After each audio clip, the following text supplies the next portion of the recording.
Welcome to Saratoga Saturdays Pick 5, brought to you by our friends at Hotel Brookmere.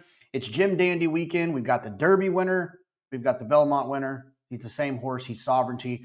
Let's talk about this Pick 5. But before we get to that, let's hear from our friends. I always do that. Let's hear from me about our friends at Hotel Brookmere. Saratoga Saturday Pick 5s is brought to you by Hotel Brookmere. Saratoga's newest hotel gym is located less than 2 miles away from the racetrack, right on historic Union Avenue. There's 88 luxury guest rooms and suites. The Regent restaurant on property and open to the public, a French brasserie. I've already eaten there like 3 times. It's delicious. Beautiful outdoor courtyard where you can have a drink, grab a bite, talk about your bad beats, but hopefully celebrate your wins. A gorgeous heated outdoor pool with a sauna right next to the pool. You can do a little hot, cold to help offset those long nights. A fantastic hotel gym, and the Arbor Spa with 4 treatment rooms for massages and facial treatments, also open to the public, is right on property. Hotel Brookmere is quickly becoming one of Saratoga's best hotels. There it is. There it is. Some celebrity sightings running around here this week. So we're going to get started in race 8. It's the beginning of this pick 5. Very interesting sequence. I think it's a very challenging sequence, although that most might believe there is a free square in the Jim Dandy. Let's get started in race 8. The first horse I want to talk about is the 4, BROOKMERE. It's a horse that ran extremely fast last time at Finger Lakes. I think a lot of people are going to dismiss that. The morning line dismisses that at 8-1. That number was fast. And one of the ways you can check to see if a number's fast is whether you use Timeform US or DRF Formulator. You can look at the previous charts, see the horses that ran behind the fast horse or in the fast race, and see how they've run since then. A lot of times you'll see horses that the figures will drop significantly, making you trust that fast number a lot less. That's not the case with BROOKMERE. He's run faster. On Timeform US, he's run the horses have run faster out of that race, or at least the same, and the same with the DRF on the Beyer speed figure. So a lot of this sequence for me is going to be built around this horse running well. I'm hoping that he'll run well. In the event that he doesn't, there's some other horses I'll use. This race also looks like it's going to be pretty fast, a lot of pace. So that's a little bit of a concern. The 3, Vikinda, who used to have speed but has taken back recently and made some runs, a horse I could use defensively. The 6, Roofer, is another one that has some speed. If I'm wrong about the 4, I'm always okay with having the speed of the speed in a sprint race. And then the 9 and the 10, Kenny B is one that could come running late, and the same with On the Hill, another one that could come running late if it gets too fast. Well, I really do like the 4 quite a bit and could fall in love with the 4 if there wasn't as much pace in here. Because there's pace, it does make me a little bit concerned that even if I'm right about that horse being good, there's a chance that the race could fall apart. On to race 9, the Lake George. I love going up to Lake George. There's a horse in a couple of situations. First of all, the 4, Lavender Disaster, the 5, Classic Q, and the 10, Play with Fire, all exit the same race. And if you'll remember that race, that Wild Applause, Classic Q got loose on the front end. And when a horse gets loose on the front end, I'm always looking for horses that were trying to close into that situation and were in a disadvantageous situation.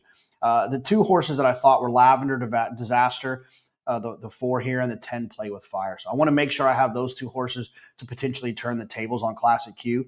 The other thing is it looks like Classic Q could get loose again, so I don't want to get beat by that one. And then the 8, Teradora. I thought this horse ran extremely well in both races at Churchill Downs, the Edgewood and the Regret. Those races seem a little bit better than they look on paper. When you think about what's been going on at Churchill, the horses from Churchill have been running well at Saratoga. I think it's probably the purse structure now they have in Kentucky has made that a very competitive meet. Tom Amos, one of my colleagues on the Fox show, has said that he believes that it's the most competitive Churchill Downs meet that he's ever been a part of. So I think that those horses make sense in running well in this situation. Then there's 2 outsiders that I want to make sure that I have some saver tickets on. That's the 1, Raining Flowers, and the 9, Good Long Cry. If you look back to July 28th of 2024, I thought that was a really, really good maiden race where Raining Flowers won. Good Long Cry was in there. I think it's As Catch Can or Catch Me. Anyways, there's another horse that ran 3rd in there. And then Opulent Restraint was another good one that ran in there. So I think that was a really good, productive race. I think these 2 horses have some talent. They'll be big prices. I'll try to use those as B types. On to the Jim Dandy. I'm ice cold to Sovereignty. I'm not going to talk to you about it for a long time because there's not a lot to talk about. There's hard to poke holes in this horse. He's the best horse, best 3-year-old horse in the world, in my opinion. And while I understand the argument that Baeza might be getting better, he's going to have to get a lot better to beat Sovereignty. I understand that Moplex is loose. He's going to have to be very loose to beat Sovereignty. And I get the fact that Sandman's putting on blinkers. He's going to need a little bit more than blinkers. I just think Sovereignty's the best horse. I'm going to single A here. I think if you do anything else here, it's going to take away from the equity that you have in this play of trying to hit it on multiple occasions. Race 11, I thought was the hardest in the sequence. I'm going to spread 1, 2, 3, 6, 7, 9. I thought this race was wide open. The 9, Hello Beauty, probably looks like the most likely winner. As a short morning line, I'm going to try to look elsewhere. I think that there's a lot of interesting ones. The 1, Night Jasmine, is interesting for Horatio de Paz. The 6 and the 7, the 6, Nona Lynn, is probably the one that is going to take some money, being a Chad Brown runner. It's a very tough race. Obviously, it's tough. I'm using 6 horses. To wrap it up, race 12. There's a horse in here I like quite a bit, and that's the 7, Fateful Lightning. When you're looking at these maiden claiming races to wrap up these sequences we often see in New York, I'm always looking for horses that have shown some ability maiden special weight.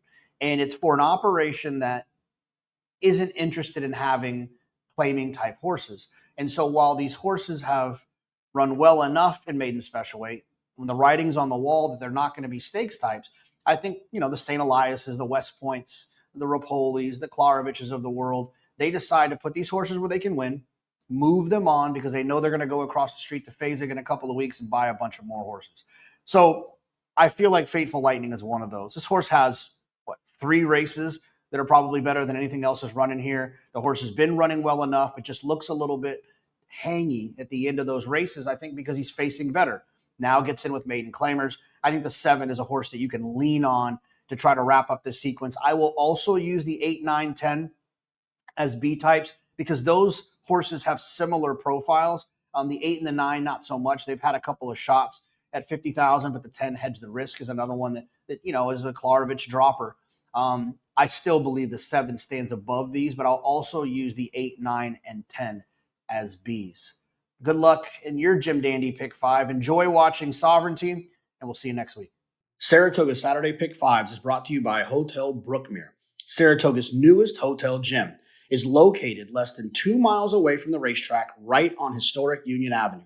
There's 88 luxury guest rooms and suites. The Regent Restaurant on property and open to the public, a French brasserie. I've already eaten there like 3 times. It's delicious. Beautiful outdoor courtyard where you can have a drink, grab a bite, talk about your bad beats, but hopefully celebrate your wins. A gorgeous heated outdoor pool with a sauna right next to the pool. You can do a little hot, cold to help offset those long nights. A fantastic hotel gym. And the Arbor Spa with 4 treatment rooms for massages and facial treatments, also open to the public, is right on property. Hotel Brookmere is quickly becoming one of Saratoga's best hotels.